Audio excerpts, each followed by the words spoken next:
Price Lord. தேவனுடைய பிள்ளைகளே, இந்த நாளில் வேதத்திலிருந்து ஒரு வசனத்தை பார்ப்போமா? பாருங்கள், யோனா 2:9 இப்படியாக சொல்லப்படுகிறது.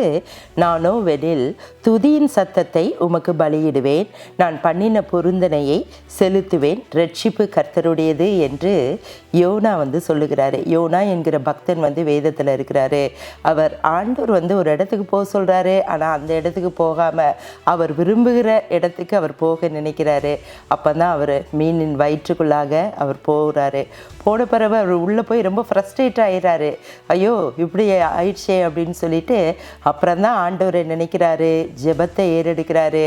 அதுக்கப்புறம் அவர் பண்ணின என்னெல்லாம் அவர் பொருந்தனை பண்ணினாரோ, வாவ் பண்ணாரோ, அது எல்லாவற்றையும் அந்த டைமில் அவருக்கு நினைவுறது. ஆமாப்பா ஏசப்பா, நான் உங்ககிட்ட இதெல்லாம் சொன்னனே, இதெல்லாம் நான் பொருந்தனை பண்ணினேனே, அதை நான் செலுத்துவேன் அப்படின்னு சொல்லி அவர் இக்கட்டு வேலையில் சொல்லுகிறாரு. அதுக்கப்புறம் மீன் அவரை கரையில் துப்பி விடுகிறது. அவர் விடுதலை ஆகிறாரு.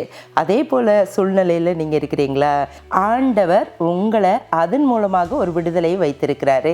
இயேசு இந்த நாளை உங்களுக்கு ஆசீர்வாதமாக மாற்றி கொடுப்பாராக. ஆமேன்.